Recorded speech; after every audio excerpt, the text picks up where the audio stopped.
Download करें APH engineering academy app और पाएं बेस्ट कोचिंग। स्टूडेंट्स, हम लोग स्टार्ट करेंगे। हमारा नेक्स्ट चैप्टर है chapter number 7, air standard cycle, वायु मानक चक्र। देखिए, ये जो है चैप्टर है हमारा थर्मल इंजीनियरिंग का, या फिर बोले ऊष्मा इंजीनियरिंग, या फिर टीई बोलते हैं इसको, उस जो है सब्जेक्ट का है। तो यहाँ पर एयर स्टैंडर्ड साइकिल मतलब वायु मानक चक्र शुरू करने से पहले मैं आपको बता दूं, इससे पहले 2 पार्ट वीडियोस के हो चुके हैं। पहला पार्ट में आपको जो है स्टार्टिंग के 4 चैप्टर कराए थे, सेकेंड पार्ट में 2 चैप्टर कराए हैं, और अभी जो है ये पार्ट स्टार्ट हो चुका है। तो स्टूडेंट्स, इस चैप्टर को पढ़ने से पहले अगर वो चैप्टर नहीं पढ़े तो उनको पहले उन वीडियोस को देख लीजिएगा। बाकी आई बटन में हम आपको प्रॉपर तरीके से इसके बारे में जो है एक आई बटन दे देंगे।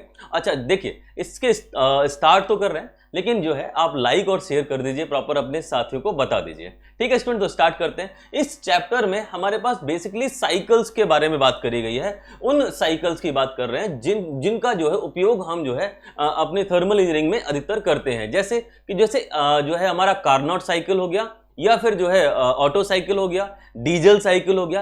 ये जो है ये वायु मानक चक्र हैं, या फिर ये बोले ये एयर स्टैंडर्ड साइकिल हैं। अधिकतर हम बोल देते हैं कि ऑटो साइकिल या फिर एयर स्टैंडर्ड ऑटो साइकिल। अब एयर स्टैंडर्ड ऑटो साइकिल का मतलब भी वही है जो कि ऑटो साइकिल है। तो यहां पर हम स्टार्ट करेंगे, ऑटो साइकिल पढ़ेंगे इस चैप्टर में, और नेक्स्ट है हमारा डीजल चक्र, डीजल साइकिल भी हम यहाँ पे प्रॉपर तरीके से पढ़ेंगे और एफिशिएंसी निकालेंगे। उस एफिशिएंसी के फॉर्मूले से आपको अगर कोई न्यूमेरिकल आना है तो वो कर सकते हैं, आसानी से हो जाएगा, क्योंकि प्रोसेस तो यही रहने वाली है। चलिए स्टार्ट करते हैं। हम लोग पढ़ते हैं ऑटो साइकिल, मतलब ये है ऑटो चक्र, हिंदी में इसको बोल देंगे। निकोलस अगस्त ऑटो ने इस जो है चक्र का प्रतिपादन किया था। ज्यादा हिंदी हो गई। निकोलस अगस्त ऑटो जो है वो इस साइकिल के इन्वेंटर हैं, तो उनके नाम पे इसका नाम ऑटो साइकिल पड़ा। अच्छा, ये इसका दूसरा नाम भी है, also known as constant volume cycle. इसको कांस्टेंट वॉल्यूम साइकिल भी बोलते हैं, क्योंकि जो हीट एडिशन है ना, मतलब जो ऊष्मा का जो प्रदान किया जाता है, जो है चक्र में ऊष्मा जहां इंजन को प्रदान की जा रही है, साइकिल में प्रदान की जा रही है, वो जो है हमारा कांस्टेंट वॉल्यूम पे दी जा रही है। तो ऊष्मा कांस्टेंट वॉल्यूम मतलब स्थिर आयतन में पहुंचाई जा रही है, इसलिए इसका नाम जो है इसका दूसरा नाम भी कांस्टेंट वॉल्यूम जो है साइकिल भी बोलते हैं। मतलब कांस्टेंट वॉल्यूम पर जो हीट का एडिशन हो रहा है। तो चलिए देखेंगे, इसमें इसे स्थिर आयतन चक्र भी कहते हैं, यहां से पता लगा।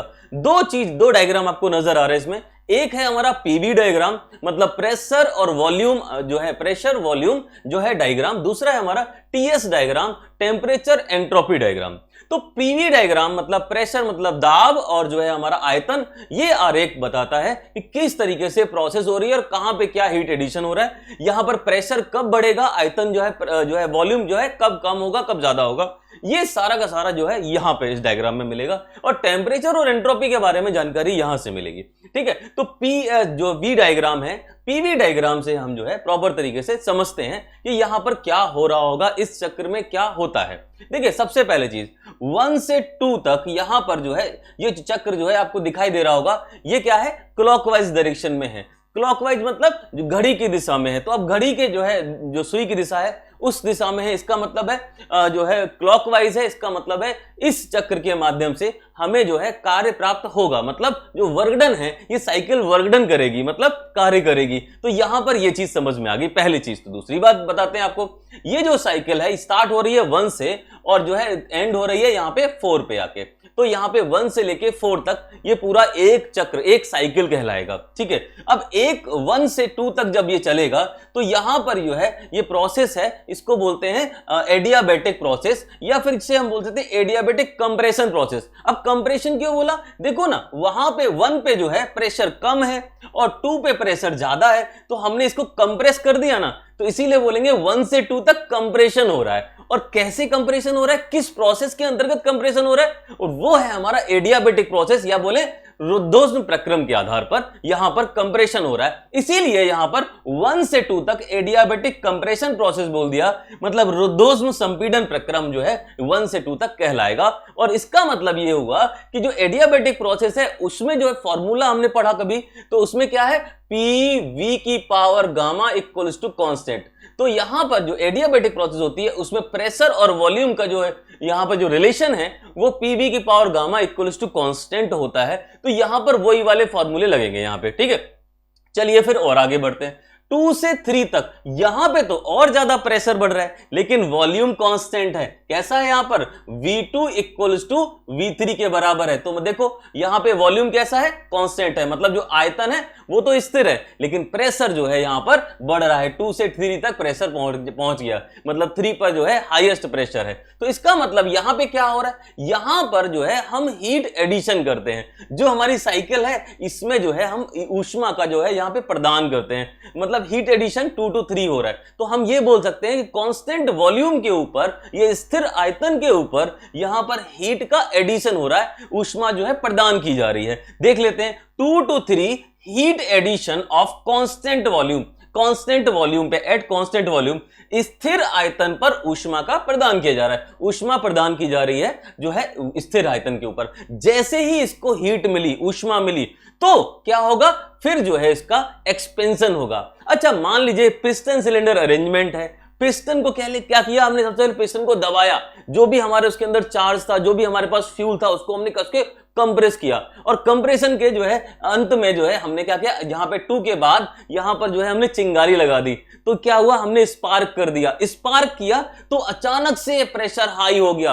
वॉल्यूम तो उतना ही है, कांस्टेंट प्रेशर, कांस्टेंट वॉल्यूम पे हाईएस्ट प्रेशर अचीव हो गया। तो जो चिंगारी दी थी ना, वही हमारा हीट एडिशन है, वही जो है ऊष्मा का प्रदान करना है। जैसे ही हमने हीट दिया, उसके बाद पिस्टन वापस से बहुत तेजी से पीछे की तरफ आया, मतलब क्या हुआ, वहां पर हीट का एक्सपेंशन हो गया। मतलब वहां पे जो है जो भी हमारा जो मैटर था वो बहुत तेजी से जला, तो बहुत सारी गैसेस निकली, तो एक्सपेंशन होगा। तो यहां से 3 से 4 तक यहां पे क्या होगा, एक्सपेंशन होगा, मतलब विस्तार होगा।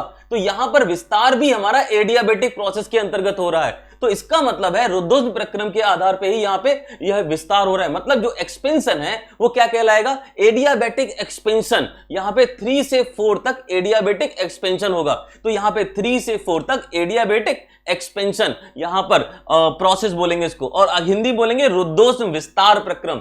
तो रुद्धोष्म विस्तार प्रक्रम हो गया। अब यहां से 3 से 4 मतलब पिस्टन वापस से पीछे की तरफ आ गया, और यहां पर जो है अगर हम देखें तो 4 पे आके क्या होगा, उस पे आने के बाद वहां पर जो गैसेस उस सिलेंडर के अंदर बची हुई हैं वो पिस्टन वापस बाहर निकालेगा। तो यहां पर 4 से 1 तक जो है जो गैसेस हैं वो बाहर निकल जाएंगी। लेकिन गैसें बाहर निकलेंगी तो यहां से हीट भी तो बाहर निकलेगी ना। तो यहां पर हीट जो है यहां पर रिमूव हो रही है, रिजेक्ट हो रही है। तो 4 to 1 में हीट का रिजेक्शन हो जाएगा। और यहां पे 4 to 1 क्या है, कांस्टेंट वॉल्यूम है, कि देखो V4 इक्वल्स टू V1। देखो वॉल्यूम जो आयतन है यहां पर वो कैसा है, स्थिर है ना। तो स्थिर आयतन पर जो हीट का जो है रिजेक्शन हो जाएगा, निकास हो जाएगा। यही तो हमारी साइकिल है। तो लास्ट में लिखा है 4 to 1 heat rejected eight constant volume. Constant volume पे हीट रिजेक्ट हो जाएगी, स्थिर आयतन पर ऊष्मा निकास हो जाएगा। तो ये रहा हमारा प्रॉपर तरीके से पीवी डायग्राम, अच्छे से समझ में आया होगा। अभी हम बात करते हैं टीएस डायग्राम के बारे में, टेम्परेचर एंट्रोपी डायग्राम। सीधी सी बात है। अब यहां देखते हैं तो 1 से 2 तक सोचते कहां पे, 1 से 2 तक क्या हुआ, 1 से 2 तक तो हमने यहां पे कंप्रेस किया था।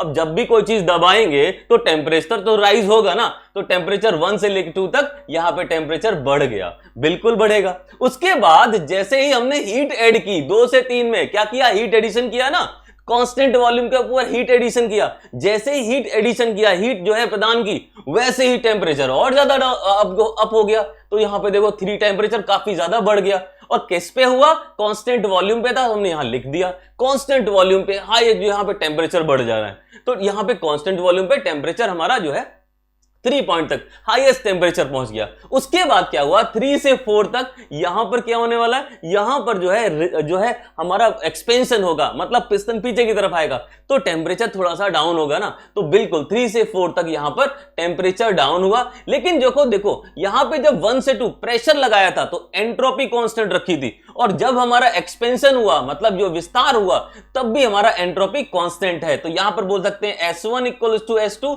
और यहां पे बोल सकते हैं S3 इक्वल्स टू S4। तो इस तरीके से प्रॉपर समझ में आ गया कि टेम्परेचर का यहां पे क्या रोल है।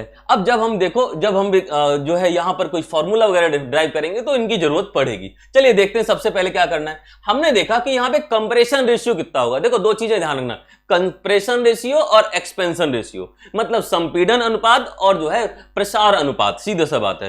तो यहां पर दो चीजें हमेशा देखी जाती हैं किसी भी साइकिल में, जो भी हम साइकिल यहां पढ़ेंगे। तो सबसे पहले देखते हैं कंप्रेशन रेशियो कितना हुआ। अब कितना दबाया, यहां से 1 से लेके 2 तक तो हमने क्या किया, कंप्रेस किया था ना। तो इसका मतलब है जो हाईएस्ट जो है प्रेशर है या हाईएस्ट जो है हमारा जो 2 है और यहां 1 है, इनके बीच में जो रेशियो होगा वही कंप्रेशन रेशियो होगा। तो यहां पर वॉल्यूम का रेशियो देखा जाता है, सीधी सी बात देखते हैं। मतलब कंप्रेशन रेशियो मतलब संपीड़न अनुपात, ठीक है, ये क्या होगा, यहां पर V1/V2 होगा। तो यहां पे V1 है, यहां पे V2, तो V1 कितना है, V1 ज्यादा है, V2 कम है, तो यहां पे ज्यादा बटे कम कंप्रेशन रेशियो हमारा निकल गया। तो V1/V2। अब देखो V1 के बराबर V4 भी है और V2 के बराबर V3 भी है। चलिए फिर एक्सपेंशन रेशियो भी देख लेते हैं। अब यहां पर एक्सपेंशन प्रसार जो है अनुपात देखा, तो प्रसार अनुपात को हमने RE से डिनोट किया है। और यहां पर प्रसार अनुपात क्या होगा कि 3 और 4 के बीच में प्रसार अनुपात होगा। अब 3 के 4 के बीच में प्रसार अनुपात होगा तो क्या होगा, V4/V3। जितना ज्यादा उससे अपॉन छोटा वाला, तो ज्यादा वॉल्यूम कितना है, 4 का है, तो V4/V3 ये हमारा जो है प्रसार हो गया। तो यहां पर रेशियो हो गया, तो V4/V3 ये हमारा एक्सपेंशन रेशियो। अब V4/V3 यहां किया तो 4 जो है वो हमारा किसके, V4 V1 के बराबर है, V3 V2 के बराबर है। तो हम ये कह सकते हैं कि V जो हमारा कंप्रेशन रेशियो है, संपीड़न अनुपात है, वो जो है एक्सपेंशन रेशियो मतलब जो है प्रसार अनुपात के बराबर होगा। ठीक है, अब ये बराबर होगा तो ये हमेशा के लिए निश्चित कर दिया कि ऑटो साइकिल में कंप्रेशन रेशियो एक्सपेंशन रेशियो के बराबर होता है। कहानी खत्म, सीधी सी बात है। ठीक है, तो यहां से ये चीज मिल गई। अब निकालेंगे हम लोग एफिशिएंसी। अब एफिशिएंसी निकालेंगे, उसमें कैसे, अब हमें एफिशिएंसी मतलब दक्षता पता है। कैसे पता है, क्योंकि हमें फॉर्मूला पता है। क्या है फॉर्मूला, कि भैया जो वर्क डन है, वर्क डन अपॉन जो है हीट इनपुट या हीट एडिशन। यही तो हमने पढ़ा है पहले जो स्टार्टिंग के चैप्टर्स में, फर्स्ट पार्ट में हमने बताया था कि जो एफिशिएंसी है, तो हम यहां पे किसकी एफिशिएंसी निकाल रहे हैं, ऑटो साइकिल की। तो ईटा ऑटो मतलब ऑटो साइकिल की एफिशिएंसी होगी वर्क डन मतलब जो है हमारे कार्य जो किया है वो अपॉन हीट एडिशन, ये जो ऊष्मा प्रदान की गई है। तो यहां पर हीट इनपुट लिख सकते हैं या फिर हीट एडिशन लिख सकते हैं, और हिंदी में तो ऊष्मा प्रदान करना है ही है। तो यहां पर ऊष्मा प्रदान की गई, तो कितना वर्क डन किया गया, जितना हीट का चेंज है, मतलब जो है कितना हीट यहां पर जो है दी गई, कितना हीट ली गई, मतलब जो है यहां पर क्या हो जाएगा, Q1 माइनस Q2। हीट जितना ऐड किया गया और जितना हीट रिजेक्ट हुआ, इन दोनों का जो है डिफरेंस ही हमारा वर्क डन होता है। सीधी सी बात है, मतलब Q1 माइनस Q2 हमारा कार्य हो जाएगा, वर्क डन हो जाएगा। और अपॉन जो हीट कितनी दी गई, वो Q1 दी गई तो Q1 लिख दिया। अब यहां पर जो है प्रॉपर तरीके से फॉर्म में लेके आए, और अब जो है हमें Q2 और Q1 हमें पता रखने हैं। अब Q2 या Q1 क्या होता है, तो Q जो हीट होती है उसका फॉर्मूला होता है mCV डेल्टा T।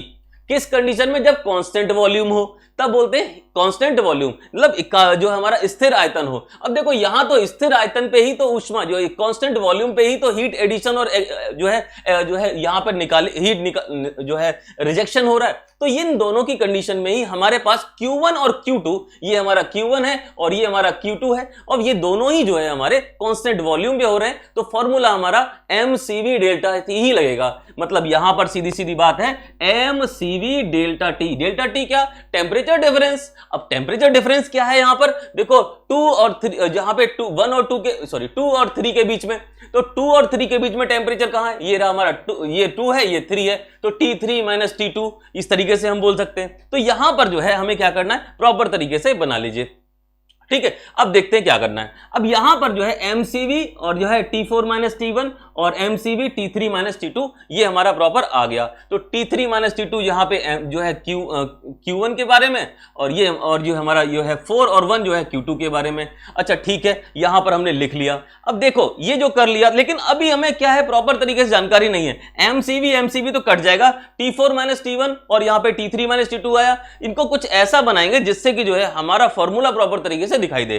तो T4 और T1 और T3 T2 इनकी वैल्यूज निकालिए, रख दीजिए इसमें, और बस आप आंसर निकाल लेंगे। तो सबसे पहले ऑटो साइकिल के लिए यहाँ पे हमने जो है वैल्यू ये रख दिया यहाँ पे। अब हमने देखा कि यहां पर जो है एक फॉर्मूला लग जाएगा, T2 upon T1 equals to V2 upon V1 की पावर गामा, क्योंकि 1 और 2 के बीच में एडियाबेटिक प्रोसेस हो रही है। देखिए यहां पे 1 और 2 के बीच में एडियाबेटिक मतलब रुद्धोष्म प्रक्रम हो रहा है, और इसमें जो है पी वी की power gamma minus equal to constant जो है, या फिर पी वी अपॉन टी के इक्वल, यहां पे ये फॉर्मूला लग जाएगा। तो यहां से जो है ये फॉर्मूले तो आपको स्टार्टिंग से आने ही चाहिए।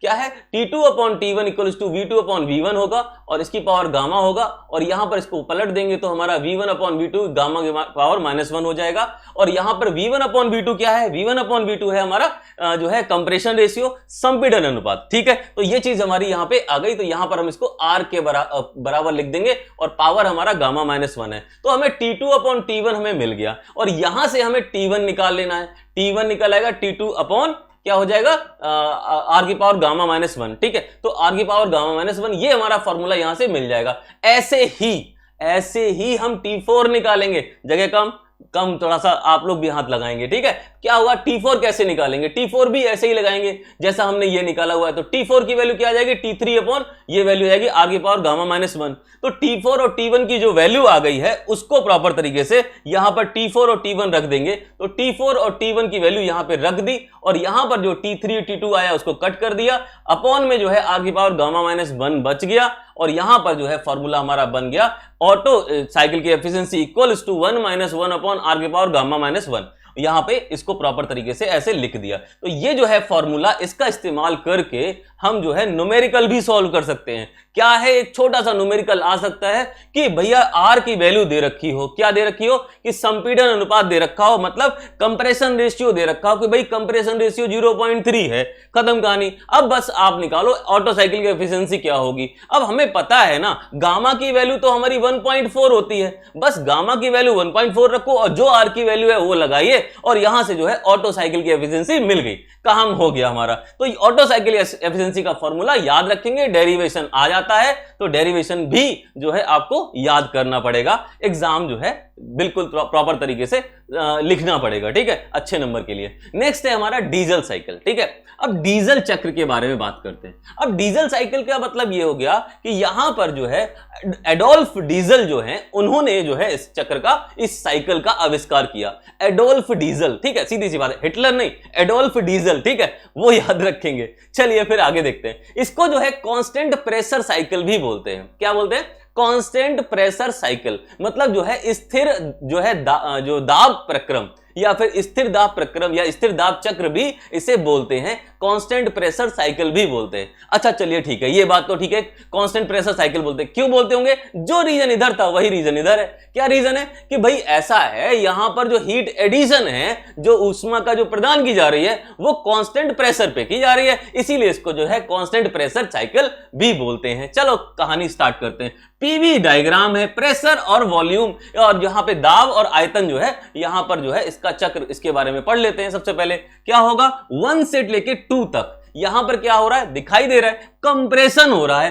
क्या हो रहा है, कंप्रेशन हो रहा है। देखो प्रेशर कितना बढ़ा दिया, तो कंप्रेशन हो रहा है। अब कंप्रेशन हो रहा है, कैसा होगा, एडियाबेटिक कंप्रेशन हो रहा है। अब यहां पर हमने प्रॉपर तरीके से उसका फॉर्मूला लिख दिया, पीवी की power gamma equal to constant. इस जो है प्रोसेस के बेसिस पे यहां पे कंप्रेशन हो रहा है, मतलब जो है एडियाबेटिक कंप्रेशन, मतलब रुद्धोष्म जो है हम यहां पे बोल सकते हैं संपीड़न हो रहा है। तो देखो 1 to 2 यहां पर आ गया, 1 to 2 एडियाबेटिक कंप्रेशन, रुद्धोष्म संपीड़न हो रहा है। उसके अलावा क्या हुआ, यहां पे 2 पे पहुंचने के बाद, ये 2 पे पहुंचने के बाद प्रेशर कैसा है, कांस्टेंट है।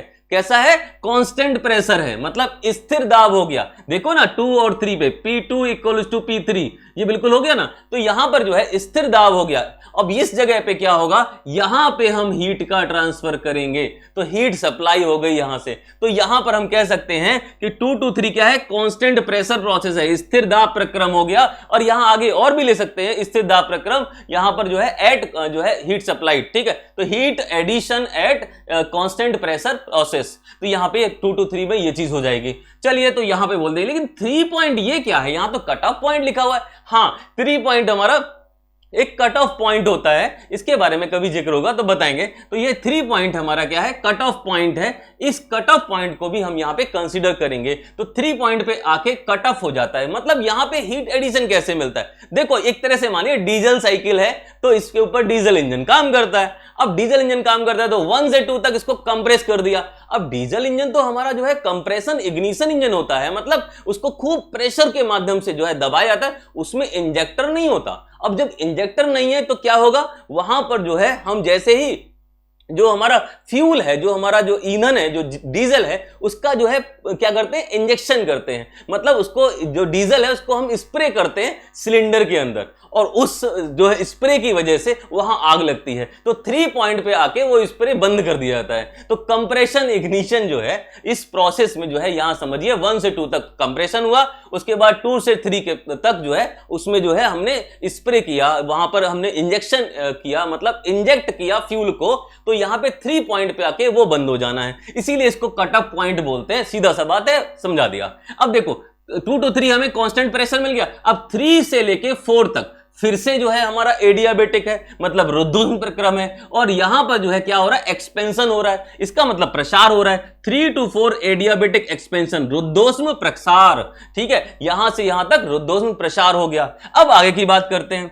4 to 1 कांस्टेंट वॉल्यूम दिखाई दे रहा है ना, यहां पे देखो V1 इक्वल्स टू V4, ये कांस्टेंट वॉल्यूम है। कांस्टेंट वॉल्यूम मतलब स्थिर आयतन है। चलिए, तो यहां पे 4 to 1 क्या हो रहा है, कांस्टेंट वॉल्यूम स्थिर आयतन। लेकिन साथ में एक चीज और हो रही है, वो क्या हो रहा है, हीट जो है यहां पे रिजेक्ट हो रही है, तो यहां से हीट रिजेक्ट हो जाएगी। तो यहां पे Q1, यहां पे Q2, बस लगा दो अपना फॉर्मूला, सारा काम हो जाएगा। लेकिन उससे पहले TTS डायग्राम देख लेते हैं, टेम्परेचर और एंट्रोपी डायग्राम। चलिए देखते हैं क्या है। तो यहां पर देखो 1 से 2 तक हमें पता है कंप्रेशन हो रहा था, टेम्परेचर राइज होगा ही, टेम्परेचर तो बढ़ेगा ही बढ़ेगा। तो 1 से 2 तक कंप्रेशन यहां हो गया, लेकिन कंप्रेशन हो रहा है, वॉल्यूम क्या हो रहा है, 1 से 2 तक क्या हो रहा है, वॉल्यूम, यहां पे तो वॉल्यूम कम हो गया, हाँ आयतन कम हो गया।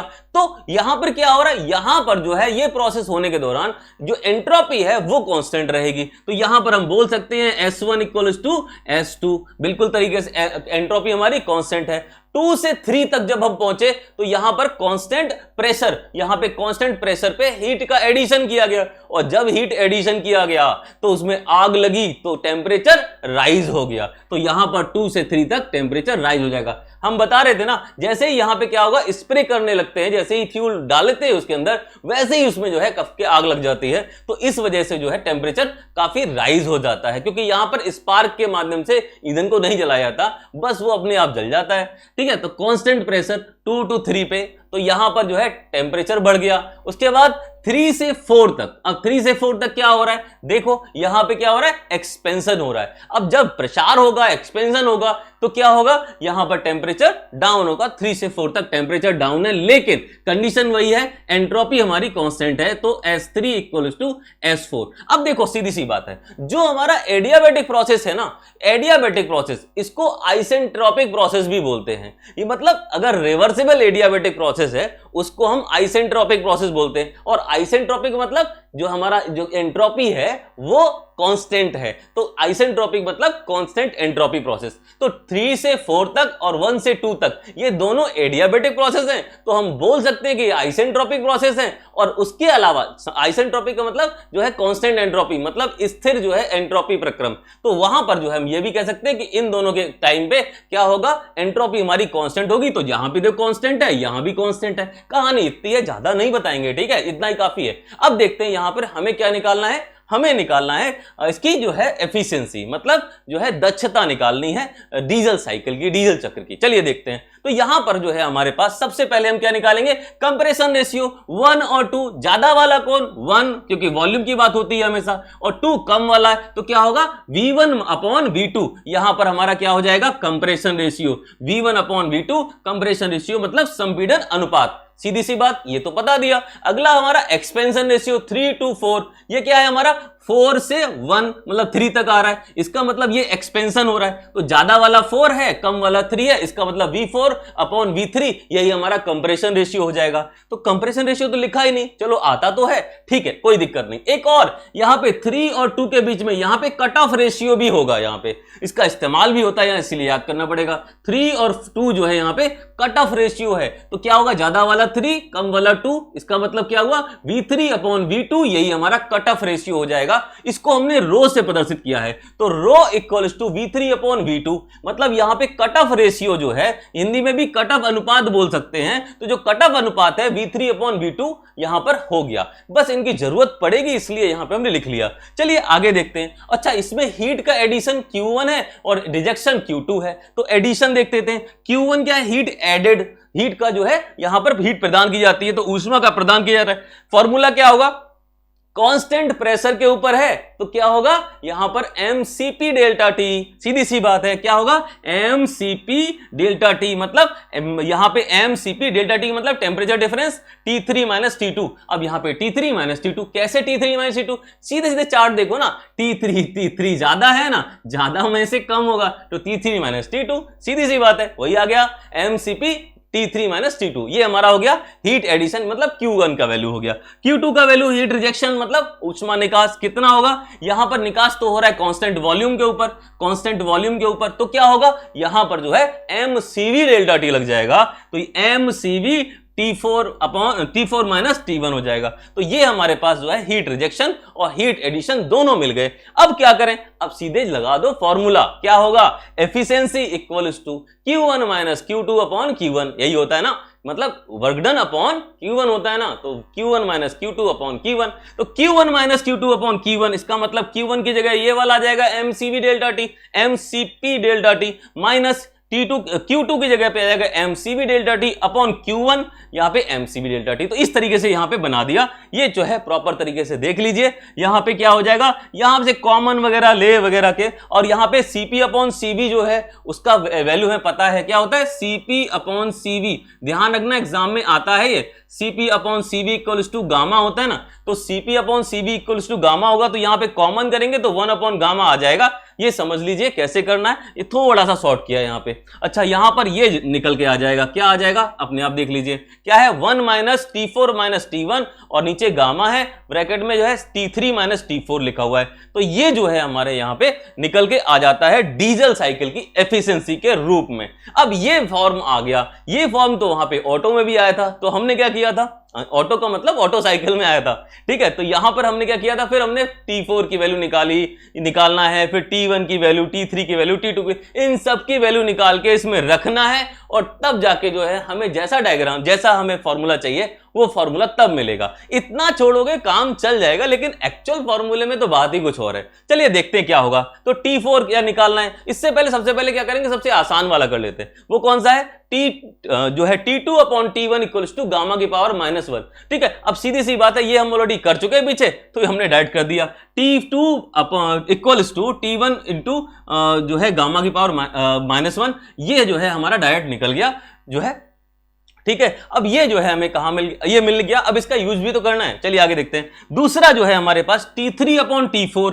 अब T3 कहां है? T3 तो हमारा ये रहा, और T4 कहां है? ये रहा। एडियाबेटिक प्रोसेस है। अब एडियाबेटिक प्रोसेस है तो हमें डायरेक्ट फॉर्मूला लग जाएगा। वहां पे हमने R अपॉन गामा की पावर गामा -1, ये हमने डायरेक्ट लिखा है। यहां पे आप समझ लीजिए कैसे आ गया, ठीक है। तो यहां पर जो है R की power gamma, R upon rho की पावर गामा -1 यहां पे आ जाएगा। अच्छा, इसको जो है हमने प्रॉपर तरीके से लिखना है, तो यहां पर लिख सकते हैं कि यहां पे T4 निकालना है, तो T4 equals to T3 into gamma की रो की पावर गामा -1 अपॉन R की पावर गामा -1।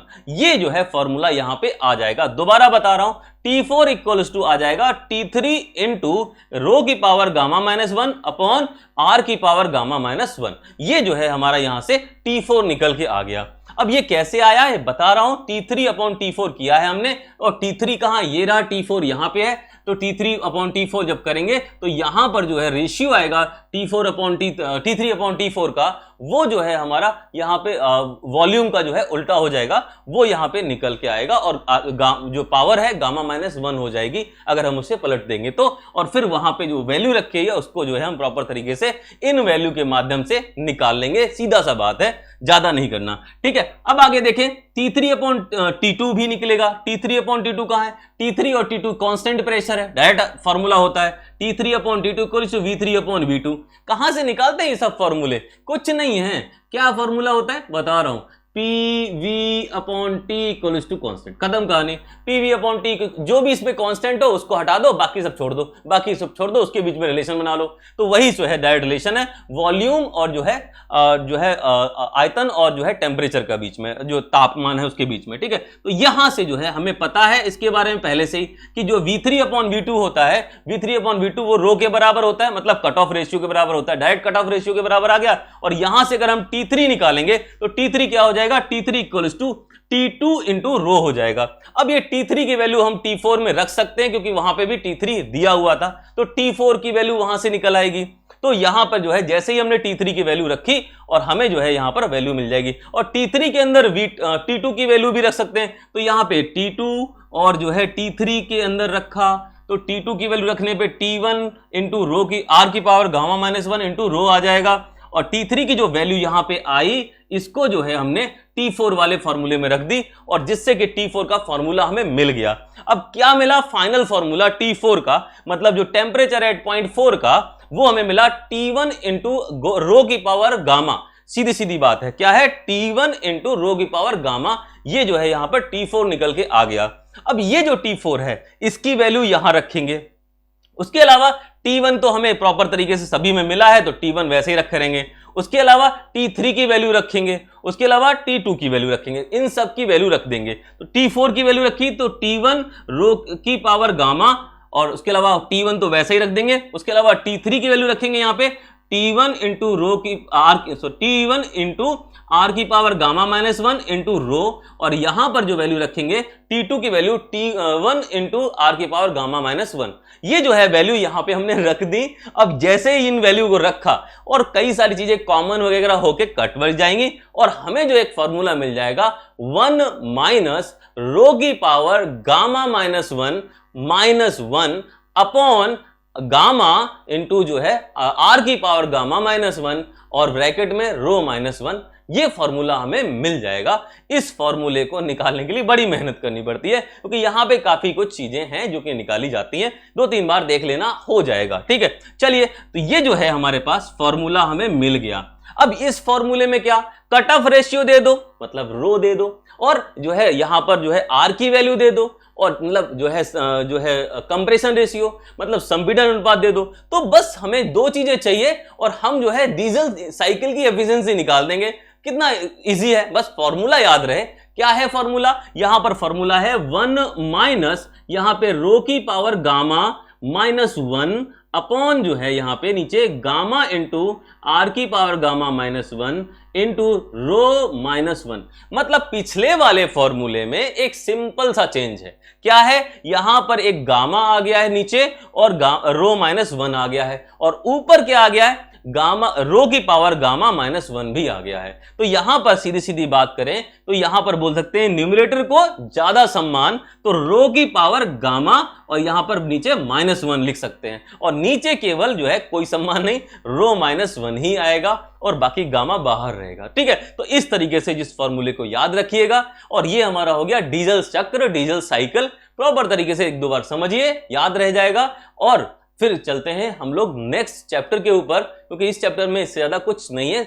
जो कार्नोट साइकिल है वो कार्नोट साइकिल स्टार्टिंग में हमने पढ़ा दी है, फर्स्ट वाले पार्ट में अवेलेबल है, प्रॉपर तरीके से वहां से देख लीजिएगा, बस वो उतने ही है, ठीक है स्टूडेंट्स। तो अब चलते हैं नेक्स्ट चैप्टर के ऊपर। इस वीडियो को प्रॉपर तरीके से शेयर करते रहिए, जो भी आपके साथ के लोग हैं और जो स्टूडेंट हैं, जो आपके साथी हैं, उन तक पहुंचाइए। जहां जरूरत है वहां तो पहुंचना ही चाहिए, ठीक है स्टूडेंट्स।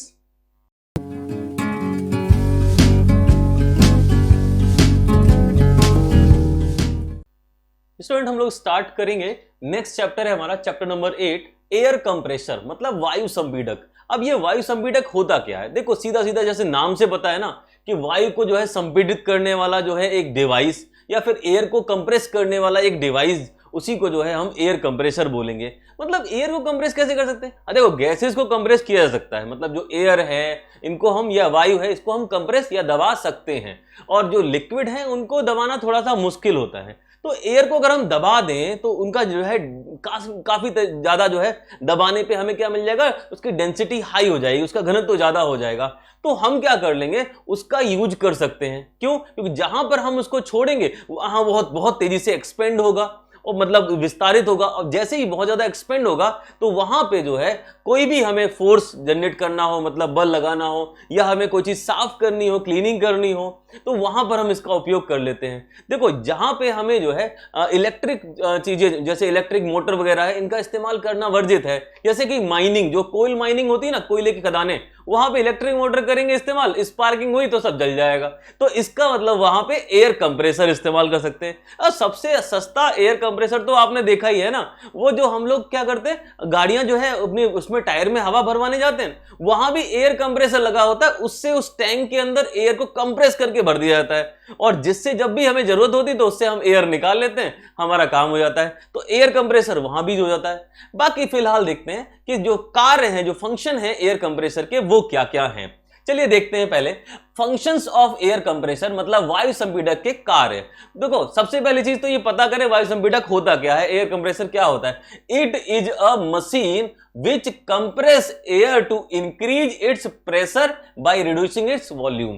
तो एयर कंप्रेसर है वो क्या है, वो एक मशीन है। अब ये करती क्या है, इसका फंक्शन क्या है, इसका फंक्शन है compress air to increase its pressure by decreasing volume. तो जो हमारा वॉल्यूम है, जो हमारा आयतन है, उसको रिड्यूस करके जो प्रेशर को इंक्रीज करे, दाब को बढ़ाए, इस तरह की जो मशीन होती है, जो कंप्रेस करने वाली मशीन होती है, उसी को जो है हम बोलते हैं एयर कंप्रेसर। और जो है इसका काम बता दिया। अब देखते क्या है कि यह एक मशीन है जो वायु को संपीड़ित करके क्या करती है, वायु को संपीड़ित करती है और उसका दाब बढ़ाती है, और तथा उसका आयतन जो है कम हो जाता है। तो जब भी हमें कभी भी किसी चीज को कंप्रेस करेंगे, दबाएंगे, तो जाहिर सी बात है उसका वॉल्यूम मतलब आयतन कम हो जाना है। चलिए ठीक है, तो सबसे पहली चीज देखिए, यहां एक छोटा सा सिमेट्रिक डायग्राम है, ज्यादा कुछ नहीं बताता, लेकिन एक चीज तो बता देता है कि इससे यह पता लग जाता है कि कंप्रेसर काम क्या कर रहा है। देखो हमने कोई एयर को जो है सप्लाई किया कंप्रेसर को, मतलब कोई वायु जो है उसको जो है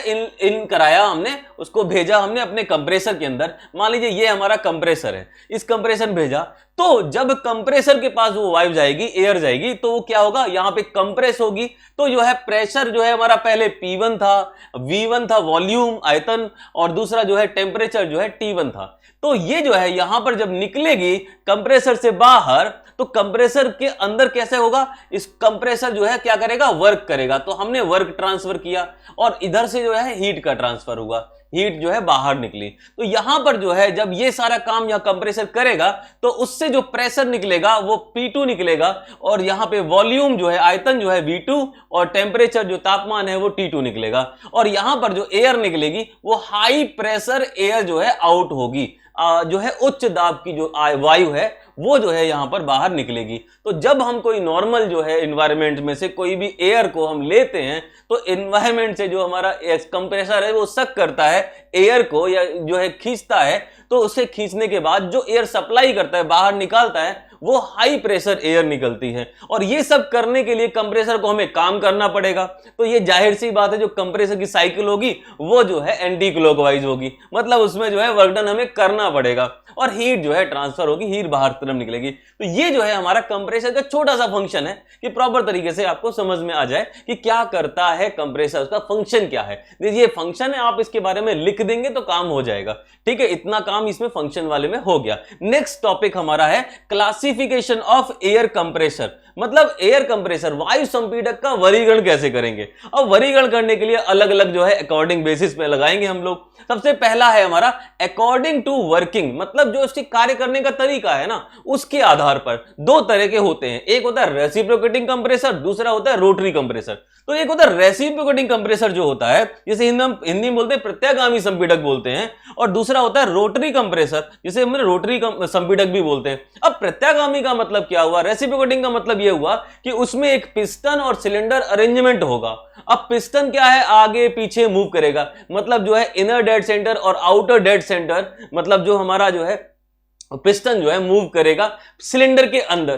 तो जब पिस्टन हमारा जो है आउटर डेड सेंटर जाएगा, तो जो है क्या करेगा, वो जो है जो हमारा हाई प्रेशर एयर है उसको बाहर निकालेगा और इनर डेड सेंटर की तरफ जब आएगा तो वहां से जो है एयर को सक करेगा। तो यही जो है काम हमारा जो है रेसिप्रोकेटिंग कंप्रेसर होता है, प्रत्यागामी संपीड़क होता है, उसके माध्यम से करा जाता है। ठीक है, तो यहां पर जो है पिस्टन सिलेंडर के अरेंजमेंट के माध्यम से ही जो हमारा जो है एयर है उसको जो है कंप्रेस किया जाता है। सीधी सी बात हो गई। आगे है रोटरी कंप्रेसर। ये कंप्रेसर कैसे होते हैं? ये देखो सीधी सी बात है, ये अपनी अक्ष पे घूमने वाले पंखे की तरह होते हैं। तो ये जो है रोटरी कंप्रेसर में क्या होता है, एक रोटर होता है जो अपनी एक्सिस पे रोटेट करता है। मान लीजिए ये हमारा रोटर है, इसके ऊपर जो है एक हमारा जो है ब्लेड लगे हुए, ये क्या करेंगे, रोटर पूरा घूमेगा और जो इसके घूमने की वजह से एक तरफ लो प्रेशर और एक तरफ जो है हाई प्रेशर ट्रांसफर होगा।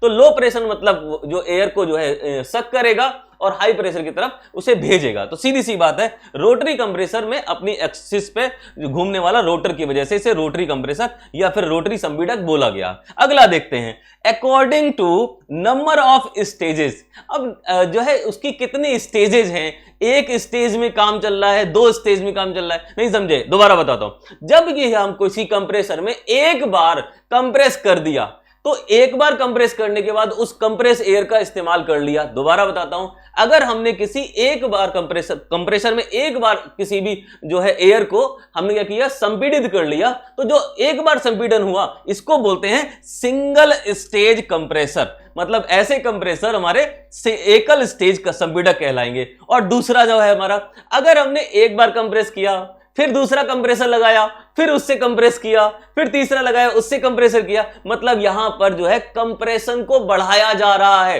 और जब हम मल्टी स्टेज कंप्रेसर इस्तेमाल करते, बीच में कूलर वगैरह भी इस्तेमाल करते, कूलर का मतलब वो वाला घर वाला कूलर नहीं, यहां पर कूलिंग जो है यहां पे एक तरह से बोले कूलर बोल सकते हैं, या फिर जो है हम बोलते हैं संघनित्र लगा सकते हैं, मतलब कंडेंसर वगैरह इस्तेमाल कर सकते हैं, जिससे कि जो है वहां पर जो हम कंप्रेस करेंगे ना, जब भी हम भी कोई चीज जो एयर है उसको कंप्रेस करेंगे, मतलब उसे संपीड़ित करेंगे, तो टेम्परेचर और प्रेशर दोनों बढ़ता है। अब बार बार टेम्परेचर बढ़ेगा तो टेम्परेचर तो बहुत ज्यादा निकल जाएगा। तो उससे पहले कि कंप्रेस करने के बाद प्रेशर को इंक्रीज किया और प्रेशर को इंक्रीज करने के बाद उसको जो है हम ठंडा करेंगे, जिससे टेम्परेचर डाउन हो जाए लेकिन प्रेशर उतना ही बना रहे, और फिर जो है दोबारा नेक्स्ट स्टेज वाला। तो ऐसे करके कई स्टेजेस में हम कंप्रेशन कर सकते हैं, जिससे कंप्रेशन रेशियो जो है, संपीड़न अनुपात बहुत अच्छा मिल जाता है, ज्यादा मिल जाता है। तो यहां पर उन कंप्रेसर को बोलते हैं मल्टी स्टेज कंप्रेसर, मतलब बहु स्टेज संपीड़क। तो ये जो हो गया हमारा स्टेजेस, कितने स्टेजेस है उसके आधार पर। चलिए फिर नेक्स्ट देखते हैं। अगला है हमारा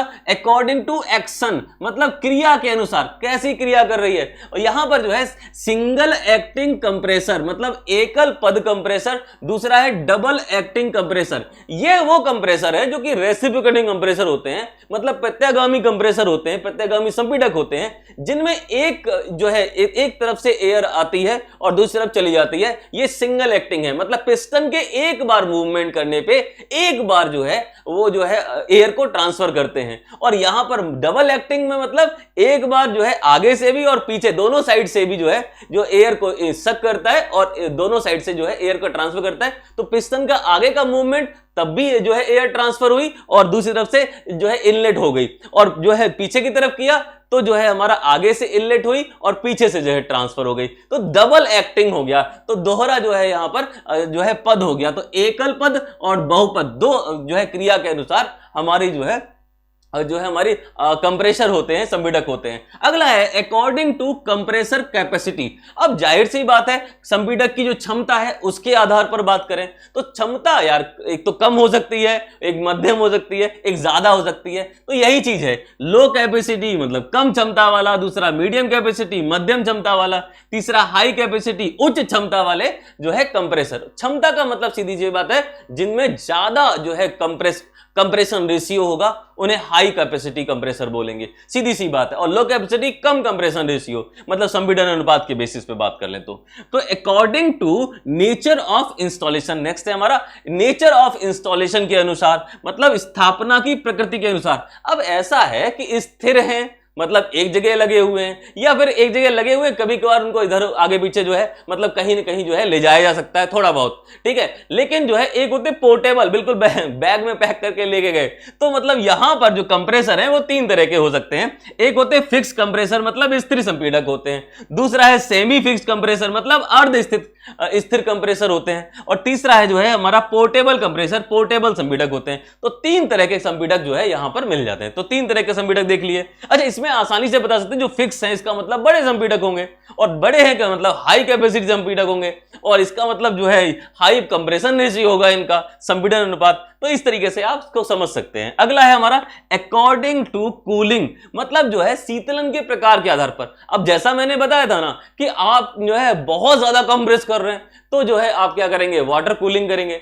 कम कंप्रेस कर रहे हैं तो जो है एयर कूलिंग कर देंगे। जैसा बाइक वगैरह में आता है एयर कूलिंग करते हैं, और जो है हमारी फोर व्हीलर्स होते हैं उसमें वाटर कूलिंग होती है। यहां पर वैसे ही यहां पे कंप्रेसर की बात हो रही है। क्या है, वाटर कूल्ड कंप्रेसर, मतलब जल शीतलित संपीड़क, जिनमें जो है वाटर इस्तेमाल किया जाता है उनको कूल करने के लिए, ठीक है। दूसरा है एयर कूल्ड कंप्रेसर, मतलब वायु शीतलित संपीड़क, तो जहां पे एयर का इस्तेमाल करते हैं तो हाई एयर जो है मतलब एक तरह से फैन वगैरह लगा के उसमें जो है एयर सप्लाई करते हैं, जिससे उसकी सरफेस से हीट का जो है ट्रांसफर होता रहता है। तो यहां पर जो है एयर, तो इस तरह से जो है हमारा क्लासिफिकेशन ऑफ कंप्रेसर, मतलब संपीड़क का जो है हमारा वर्गीकरण जो है यहां पे कंप्लीट होता है। इनको याद रख लिए, 5 पॉइंट के आसपास है, नहीं 6 पॉइंट है, इनको जो है प्रॉपर तरीके से समझ लीजिएगा। अगला देखते हैं हमारा जो हमारे सिलेबस में है, सिंगल स्टेज रेसिप्रोकेटिंग कंप्रेसर। मतलब ये हो गया कि जो रेसिप्रोकेटिंग कंप्रेसर है, रेसिप्रोकेटिंग एयर कंप्रेसर है, उसमें भी सिंगल स्टेज वाला, जिसमें एक बार एयर को कंप्रेस करना है बस, ठीक है। तो चलो देख लेते हैं। हिंदी में बोलते हैं एकल पद प्रत्यागामी वायु संपीड़क। अब प्रत्यागामी है, इसका मतलब पिस्टन सिलेंडर अरेंजमेंट आएगा, मतलब रेसिप्रोकेटिंग में यही होता है ना। तो ये रहा हमारा पास पिस्टन, और ये रहा हमारे पास पूरी तरीके से क्रैंक, और इस पिस्टन को जो है कनेक्ट कर रही है, इसे कनेक्टिंग रॉड बोलेंगे। याद रख लीजिए, दोबारा लिखा नहीं है मैंने, क्या है ये, इसे कनेक्टिंग रॉड बोलेंगे। और ये जो है यहां पर प्रॉपर तरीके से क्रैंक के ऊपर लगी हुई है, और यहां पे क्रैंक और पिस्टन को बीच में कनेक्ट करने वाली कनेक्टिंग रॉड, याद रहेगा, ये रही कनेक्टिंग रॉड, ठीक है। अब ये रहा हमारा सिलेंडर। इस सिलेंडर में जो है पिस्टन जो है ऊपर नीचे मूव करेगी। जब पीछे की तरफ आएगी तो इनलेट पोर्ट से जो है एयर की सप्लाई होगी। इनलेट पोर्ट ये रहा, इसे बोलते हैं प्रवेश वाल्व। यह एक तरह से मान लीजिए यहां पे वाल्व बोल दीजिए, यहां पर इनलेट वाल्व लगा हुआ है, इसे बोलेंगे inlet valve, VALVE। Inlet valve का मतलब होता है प्रवेश वाल्व। यहां से एयर प्रवेश करेगी, जब यहां से एयर प्रवेश कर रही है तब ये जो है डिलीवरी वाल्व जो है, इसे डिलीवरी वाल्व बोलते हैं, और ये जो है उस समय बंद रहेगा। और ये जो है ध्यान रखना, ये वर्किंग है, ये लिखनी होगी, ठीक है। जब हम जो है पिस्टन का जो है यहां से यहां मूव करेंगे, एक तरह से यहां पे TDC बोल सकते हैं, इसको BDC बोल सकते हैं, मतलब टॉप डेड सेंटर, और यहां पे बॉटम डेड सेंटर। तो यहां पर टॉप डेड सेंटर से पिस्टन जब बॉटम डेड सेंटर की तरफ आएगी, मतलब टॉप से बॉटम की तरफ आएगी, तब इनलेट वाल्व से एयर जो है इनलेट होके अंदर चली जाएगी। और उसके बाद जो है उस समय, एक पहले बताएं, उस समय जो है हमारा जो डिलीवरी वाल्व है, जो निकास वाल्व है, वो जो निकास वाल्व है, निकास वाल्व जो है हमारा वो बंद रहेगा, और जो है हमारा प्रवेश वाल्व जो है ओपन रहेगा जब पीछे की तरफ आएगी। उसके बाद जब ये वापस से ऊपर की तरफ जाएगी, जब ऊपर जाएगी तो वापस कैसे जाएगी, यहां पर जो है हमारा क्रैंक है, जो किसी चीज से लगा हुआ है, मोटर वगैरह किसी से भी लगा हुआ है, उससे जो है ये क्रैंक घूमेगा। जो क्रैंक पीछे की तरफ आएगा तो और खुलेगा, उसके बाद जब ऊपर की तरफ चलेगा, यहां से यहां तक की तरफ जाएगा, तो ये जो है पिस्टन ऊपर की तरफ जाएगा, मतलब BDC से TDC की तरफ जाएगा। और जब TDC की तरफ पहुंचेगा, उस समय से पहले हमारा इनलेट वाल्व बंद कर दिया जाएगा, मतलब प्रवेश वाल्व बंद कर दिया जाएगा, और निकास वाल्व दोनों बंद कर दिए जाएंगे। हाई प्रेशर हो जाएगा, और उस हाई प्रेशर पे यहां पे जो है डिलीवरी वाल्व को ओपन करेंगे तो एयर जो है हमें कंप्रेस्ड एयर मिलेगी, मतलब संपीड़ित वायु मिलेगी। तो ये जो है हमारा एक प्रोसेस है, इसे हमें बोलते हैं क्रैंक, इसे कनेक्टिंग रॉड, ये जो है पिस्टन, और ये जो जहां अंदर है इसे सिलेंडर बोलते हैं। उसके अलावा ये जो है पूरा चैम्बर हो गया, ये हमारा डिलीवरी वाल्व हो गया, निकास वाल्व बोलते हैं, ये इनलेट वाल्व हो गया, मतलब प्रवेश वाल्व हो गया। ये पूरी प्रोसेस है, इसी तरीके से सारा प्रोसेस चलता रहता है। काम क्या है, केवल प्रेशर को बढ़ाना, और प्रेशर बढ़ेगा तो टेम्परेचर अपने आप बढ़ेगा। चलिए देखते हैं, पीवी डायग्राम लिखने के लिए आ जाता है। चलिए, पीवी डायग्राम का मतलब है प्रेशर और वॉल्यूम जो है डायग्राम, मतलब जो है दाब तथा आयतन जो है चित्र, ये हमारा एक तरह से डायग्राम है। अब इसमें देखते हैं क्या है, एक जो है प्रेशर जो है, थोड़ा बहुत प्रेशर हमारे पास अवेलेबल है। P1 प्रेशर था, इससे P2 प्रेशर पे पहुंचाना है, तो क्या करेंगे, पिस्टन को हमें बीडीसी से टीडीसी तरफ लेके जाना है। अब बीडीसी से टीडीसी तरफ लेके गए तो क्या हुआ, कंप्रेस हुआ। अब यहां पर कंप्रेशन की कई विधियां हो सकती हैं, कई तरह से प्रोसेस हो सकता है। या तो हम जो है समतापीय प्रक्रम इस्तेमाल करें, मतलब जो है आइसोथर्मल प्रोसेस इस्तेमाल करें, या फिर जो है आइसेंट्रोपिक प्रोसेस इस्तेमाल करें, ठीक है, या रोधोष्म प्रक्रम बोलते हैं, उसके माध्यम से इसको संपीड़ित करें। और या फिर जो है हम जो है आइसेंट्रोपिक प्रोसेस या फिर जो है पॉलीट्रोपिक प्रोसेस इस्तेमाल करें, ठीक है। तो पॉलीट्रोपिक प्रोसेस इस्तेमाल किया तो हमारा ये जो है इस तरीके से यहां तक पहुंच जाएगा। यहां पर जो वॉल्यूम है, यहां से लेके यहां तक जो वॉल्यूम है वो हमारा V1 है, और यहां से यहां तक वॉल्यूम है वो हमारा V2 है। सीधी सी बात, अगर हमने पॉलीट्रोपिक प्रोसेस इस्तेमाल किया तो ये बीच वाला, और इधर से अगर हमने जो है आइसोथर्मल किया तो इधर वाला। अब देखो करना क्या है, जब भी इसी डायग्राम में आप देखते हो तो यहां पे क्या देखना है कि वर्क डन किसमें कम मिलेगा, मतलब किसमें काम कम करना पड़ेगा, यही तो बात है ना। अब काम कम करना पड़ेगा तो यहां पर जो इसका जो पीवी डायग्राम होता है उसका जो एरिया है उसे अगर हम निकाल लें तो उससे तो है हमें आसानी से वर्क डन प्राप्त हो जाएगा ना। जो कार्य है, कितना कार्य करना पड़ेगा वो पता लग जाएगा। उस हिसाब से देखें तो आइसोथर्मल, मतलब ये जो है, ये जो लाइन है हमारी, ये आइसोथर्मल कर्व है, और आइसोथर्मल प्रोसेस में हमें कम से कम काम करना पड़ेगा। लेकिन अगर हमने पॉलीट्रोपिक किया तो थोड़ा सा ज्यादा काम करना पड़ेगा, और अगर हमने आइसेंट्रोपिक मतलब एडियाबैटिक किया, रिवर्सिबल एडियाबैटिक जो है प्रोसेस यूज की, तो उसमें सबसे ज्यादा वर्क डन करना पड़ेगा, सबसे ज्यादा काम करना पड़ेगा। सीधी सी बात है। और हमें निकालना ही क्या है, हमें वर्क डन निकालना है, मतलब single state reciprocating air compressor का वर्क डन जो है क्या होता है, उसका जो है डेरिवेशन वैसे होता है लेकिन वो नहीं करा रहे हम, सिर्फ अब यहां पे जो है फॉर्मूला बता दे रहे हैं आपको। एकल पद प्रत्यागामी वायु संपीड़क के द्वारा किया गया कार्य, ये जो है हमें यहां पे बताना है। तो वर्क डन जो है इसका फॉर्मूला होगा N/N-1। N क्या है, ये पॉलीट्रोपिक इंडेक्स है, जैसे गामा होता है ना वैसे ही N है, तो इसकी भी वैल्यू जो है 1.3 के आसपास ले सकते हैं। तो N/N-1, यहां पे P1 V1 ब्रैकेट में P2/P1 की पावर N-1/N-1, ये जो फार्मूला है, इस फार्मूले का इस्तेमाल करके यहां पे वर्क डन निकाला जाता है single stage reciprocating air compressor के माध्यम से, ठीक है। तो ये हो गया हमारा वर्क डन के बारे में। अब नेक्स्ट देखते हैं रोटरी कंप्रेसर, मतलब जो है रोटरी संपीड़क। ये जो है रोटरी संपीड़क के टाइप्स पूछे जाते हैं। तो रोटरी कंप्रेसर के जो टाइप हैं वो दो प्रकार के होते हैं, एक रूट्स ब्लोअर और दूसरा होता है वेन ब्लोअर। तो रूट्स ब्लोअर कंप्रेसर या बोले रूट्स ब्लोअर रोटरी कंप्रेसर, और दूसरा है हमारा वेन ब्लोअर रोटरी कंप्रेसर, मतलब रूट ब्लोअर। अब रूट ब्लोअर जो है एग्जाम में सीधे सीधे डायरेक्टली पूछ लेते हैं। होता क्या है, इसमें दो जो है लोब्स होते हैं, दो लोब होते हैं। डायग्राम बहुत अच्छा नहीं बना लेकिन फिर भी काम चल जाएगा आपका। ये जो है लोब बोलते हैं इनको, हमने क्या बोला, लोब। ये लोब होते हैं, ये क्या होते हैं, ये अल्टरनेटिव इस तरह से चलते हैं कि इनके बीच में जो है जब ये चलते हैं तो एक इधर से मूव करता है, दूसरा उधर से मूव करता है, तो आसानी से जो एक दूसरे के इस तरीके से चलते रहते हैं। तो क्या होता है, यहां पे निगेटिव प्रेशर, मतलब इनलेट पे जो है जो हमारा प्रवेश है वहां पर जो है नकारात्मक जो है नेगेटिव जो है प्रेशर, मतलब जो नेगेटिव दाब है वो यहां पर उत्पन्न हो जाता है, जिससे कि एयर जो है अंदर ट्रांसफर हो जाती है। एयर ट्रांसफर हुई, ये जो है बहुत तेजी से घूमते हैं, और यहां पर घूमने की वजह से यहां पर जो है हाई प्रेशर से एयर की जो है सप्लाई कर देते हैं। तो ये इस तरह का जो है हमें रूट ब्लोअर बोलते हैं इनको। इसमें दो लोब्स होते हैं, ये हमारी केसिंग है, CASING, केसिंग। और केसिंग मतलब जो बाहरी आवरण होता है उसे केसिंग बोलते हैं। ये केसिंग हो गया, ये हमारा एग्जिट हो गया या फिर निकास हो गया।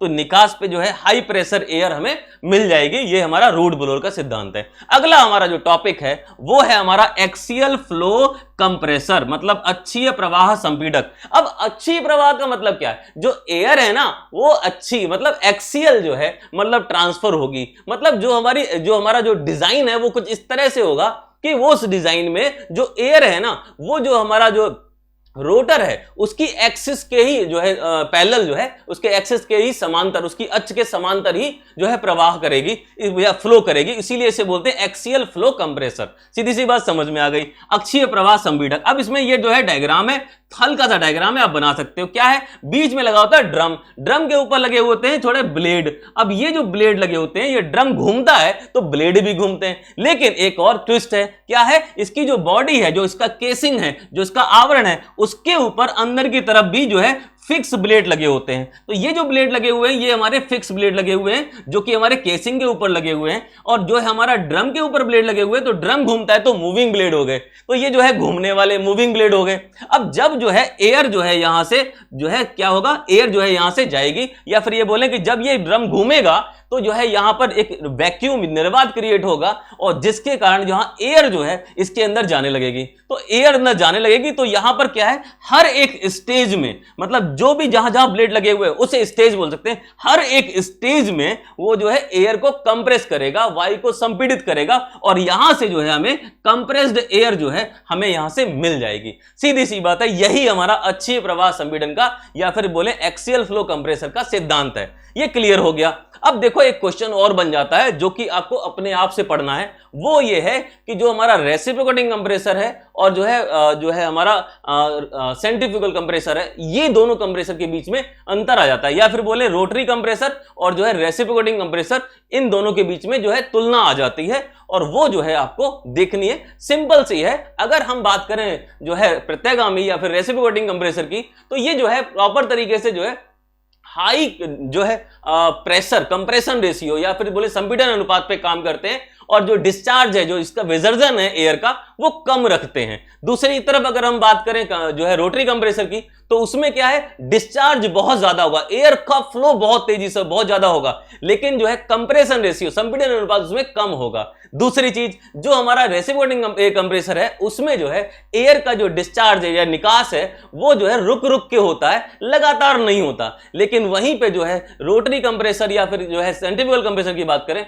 वहां पर जो एयर का निकास है वो लगातार कॉन्टिन्यूअस होता रहता है। तो ये दो जो है इसके तुलना हो गई। तीसरी तुलना और बताएं कि जो रेसिप्रोकेटिंग कंप्रेसर है उसमें क्या है, बहुत तेजी से नहीं चलता, बहुत धीरे धीरे चलता है। मतलब इसमें बहुत सारे पार्ट होते हैं ना, वाल्व लगे होते हैं, काफी कुछ लगा हुआ है, तो ये जो है इसकी वजह से बहुत तेजी से काम नहीं कर पाता है। लेकिन वहीं जो है सेंट्रीफ्यूगल या फिर रोटरी कंप्रेसर जो है वो बहुत तेजी से काम, बहुत तेज चलते हैं। मतलब सीधी सी बात ये है। अच्छा, इसके अलावा जो है हम अगर बात करें, जो हमारा जो है रेसिप्रोकेटिंग एयर कंप्रेसर है, वो अगर हम लें और हम रोटरी कंप्रेसर लें, इन दोनों की तुलना करें, तो किस बेसिस पे, कि अगर हम साइज को देखें, जो हमारा जो है डिजाइन या फिर जो उसका आकार है, तो रेसिप्रोकेटिंग कंप्रेसर मतलब प्रत्यागामी जो है हमारा कंप्रेसर है, संपीड़क है, उसका आकार बड़ा होता है। वहीं जो है सेम जो है कैपेसिटी के लिए हमारा जो है रोटरी कंप्रेसर या फिर सेंट्रीफ्यूगल कंप्रेसर जो है उसका जो है आकार कम होता है, छोटा होता है वो। तो इस तरीके से आप जो है 4-5 जो है जो डिफरेंसेस हैं प्रॉपर देख लेना, कुछ अपने तरीके से देख लेना। तो यहां पर जो है हमारा कंप्लीट हो जाता है चैप्टर नंबर 8 एयर कंप्रेसर वायु संपीड़क। प्रॉपर तरीके से लाइक शेयर कर देना, जिनका जहां तक पहुंचना है पहुंचेगा ये वीडियो। और सबसे बड़ी बात, नेक्स्ट जो है हमारा जो है पार्ट 4 अगर आ जाएगा तो देख लीजिएगा, अगर नहीं आ पाता है तो बाद में कभी हम देखेंगे इसको। चलिए यहां तक जो है यहां कंप्लीट करते हैं अपना थर्मल इंजीनियरिंग का ये वाला टॉपिक। ठीक है स्टूडेंट्स, मिलते हैं जल्दी ही। और 4th सेमेस्टर अगर आप कर रहे हैं तो वहां तक ऐसी नौबत ना आने दें, पहले से ही कोर्स वगैरह ले लें, अवेलेबल हो जाएगा ऐप पे, तो वहां से आपको नोटेशन मिल जाएगा। बाकी जो भी सुविधाएं होंगी वो हम करेंगे। ठीक है स्टूडेंट्स, यहां तक कंप्लीट है। ठीक है स्टूडेंट्स, डाउनलोड करें APH इंजीनियरिंग एकेडमी ऐप और पाएं बेस्ट कोचिंग।